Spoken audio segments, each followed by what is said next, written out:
This is genuinely shocking, and not in any good way, but in a disappointing way, because the Phoenix Suns have obviously been subpar, not great this season, but the fact that they can be this sub bottom and actually be at the lowest tier possible with this constructed roster that they do have ultimately puzzles me. And realistically, it all comes down to one single thing. So we're going to be diving in, looking at all of this Suns miscombobulation in this another frustrating loss that we saw once again versus the New Orleans Pelicans as they gear up once again to take on this team tomorrow, which we most likely will see a recipe of the same thing that we saw tonight. Welcome back to Suns Digest. I'm Bruce Velez. Thank you guys so much for tuning in to these videos. You guys have been fantastic showing your love and support, and I do appreciate it because this Suns team has been absolutely atrocious. So the fact that we have to stomach and sit here and go through these games knowing the outcomes every single night, but still face it and still deal with it every single day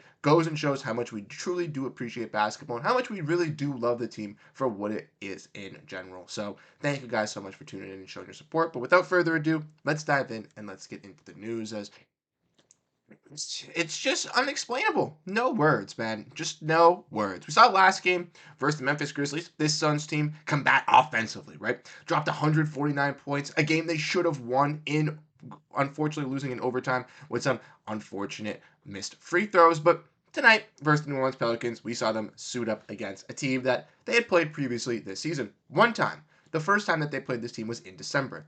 In the month of December, the New Orleans Pelicans beat the Phoenix Suns, and this was their only win in the month of December. That's right, ladies and gentlemen. The New Orleans Pelicans went 1-12 in the month of December, and that one win was versus the Phoenix Suns team with no Zion Williamson, no Brandon Ingram, no Jordan Hawkins, no DeJounte Murray, and others. Well, guess what?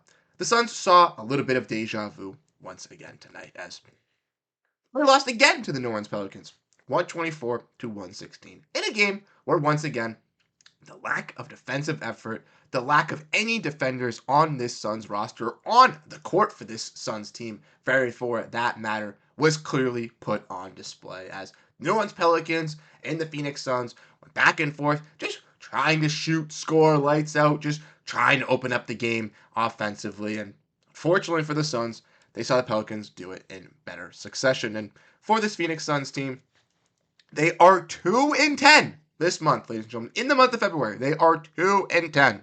There's one team that has more losses than them this season, and it is the New Orleans Hornets.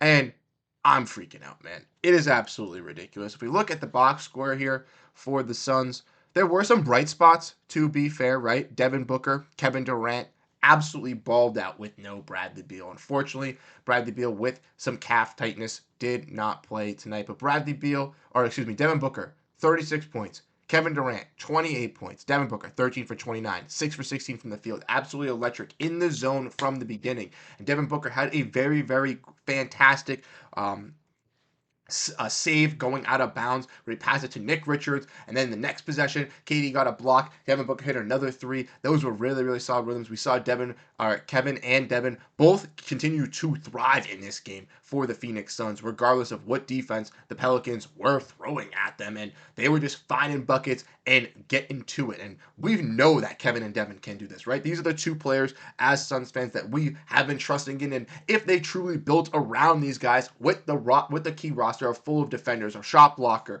a defensive POA point guard that can help play make secondaries, a ball handler, some more wing shooters on the side. This could be a contending playoff team and one of the best teams in the NBA. But as we all know, the construction of the roster and the rotations with this roster have severely limited its production. We saw Richards, obviously, tonight. Him and Bol get their double big rotation tonight, and it did look solid once again. We got to see Bol and Richards previously in that Grizzlies game get their first opportunity to run together. And we see it again tonight. The Suns running with Kevin Durant in the small forward position adds extra size and length for this Suns team, which is desperately needed with the holes on the defensive floor that they do have. And without having Ryan Dunn, their best defender, or Cody Martin, who is out also with injury since coming over from the trade, playing, or even for Ryan Dunn playing very much at that matter, they need that exercise to compensate the lack of defensive ability that they have at the wing position, just with size in general, just to pick it up. So with Kevin Durant here, we saw that tonight, 28 points,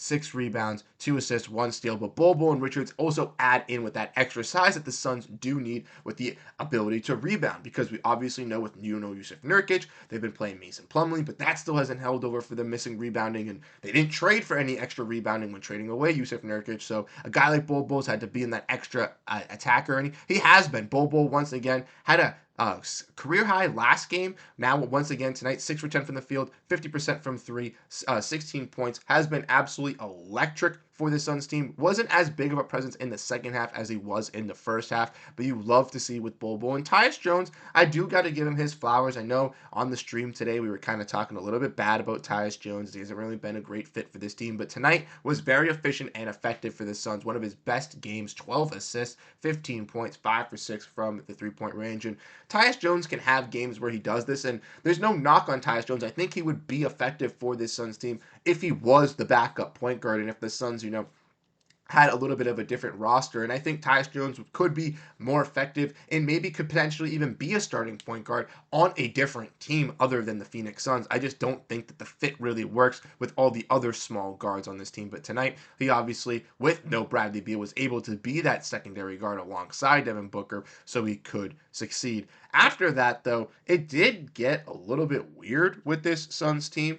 We saw, obviously, the Suns probably having the worst vibes in the league following this loss, but you could write a 5-page essay, and personally, in my opinion, on the Suns' rotations and their problems/inconsistencies from Coach Bud in the randomness. Because tonight, you saw some weird things happening. You saw Ty Washington, and once again, this is no knock on any of these players, because they're all better than me at basketball because they're in the NBA, and I do appreciate them, what they can bring for the Suns. But Ty Washington should not be getting fourth quarter minutes, specifically in a game where you need to win and you need to have some better defense. You have guys like Booker and Durant who are finding basket in the hole. You don't need another guy who's going to try and do that. I don't know why Ty Washington was given minutes. Colin Gillespie was also given minutes early on as well, and not that there's a fault on giving Gillespie minutes either as well, with obviously having no Bradley Beal. You might need an extra guard to be put in there, but before Ryan Dunn, specifically in a game where in the first quarter it was just trading buckets back and forth, come on, it makes no sense in what Coach Budenholzer is doing. Grayson Allen tonight was absolutely atrocious. 0 for 7 from the field, 0 for 6 from three-point range, and that's no knock on Grayson Allen. He's a good player. He's a good three-point shooter. It's unfortunate that he had a bad night. I'm not hating it on that, but with the Phoenix Suns, they have players that, once again, like Durant, like Jones, like Booker, like Royce O'Neal, like Beal, who is unfortunately out tonight, that can all do the same thing. Score, put the ball in the basket. They need other players that can do other roles to bring help to this team defensively, rebounding wise, any other help for this team, specifically defensively, man. They need help defensively. The transition defense is absolutely Swiss cheese. You're watching the Pelicans just getting a steal, right, and then just throwing it all the way down half court, and Zion's just catching lobs easily. Look at Zion Williamson tonight, 27 points, 10 rebounds, 11 assists, first career triple-double, absolutely dominated. Trey Murphy, only 5 for 13 from the three-point range, but in the first quarter was absolutely electric. I thought he was going to dominate. But TJ McCollum got hot for them. Yves Missy got hot for them. Carlo Matkovic, who sat in the corner a couple times, he hit some big threes. Hawkins, Alvarado was getting a little feisty. The fact that the Suns, and yes, the Pelicans are 14th in the Western Conference, but they are better than the 14th seed in the Western Conference. We all know that. When healthy, even without Brandon Ingram, this is a solid team in the West. So it's not like when healthy compared to the Suns team, there should be like a big knock, but the Pelicans don't have all their players, right? They don't have Bruce Brown. They don't have Kelly Olynyk. They don't have DeJounte Murray. So this should be an easy win for this Suns team, regardless of not having Bradley Beal. By playing Ryan Dunn and having a good defender, you can have those good rotations. And for the people that are like, oh, well, Ryan Dunn was 0 for 5 from the field, 0 for 3 from three-point range. He wasn't that great. He airballed some threes. Like, you guys are always asking for Ryan Dunn. Well, obviously stagnating his minutes and, playing him 20 seconds per game and 15 minutes per game and 5 minutes per game, that's obviously going to mess up a rookie's development. And secondly, he did what he needed to do. He got the block, he got 2 rebounds, and that block was absolutely key down low, and which helped the Suns get some momentum in that second quarter, which was one of their big runs that kind of, kept the fans alive, thinking that, oh, maybe we could win this game. Because early on in the first quarter, it was absolutely over. Then there was a little bit of life in the second and third where it was like, oh no, maybe the Suns could come back. And then, nope. once again, we're washed away with our hopes in the second half, with the Suns just absolutely just crapping the bed and giving the opposer the win. They were gonna play the Pelicans tomorrow. In the stream today, I said they were going to win this game and lose the next one. Well, guess what? I think they're going to lose both. At this point, I think they're going to lose both. And I think that we're going to be seeing a lot more L's popping up on this Suns record. At this point, I'm want to stay optimistic about the team because I really like the team. I want them to do great, but this team is not built for the playoffs. It's not built for the play-in. If they get into the play-in, could they win a game? For sure.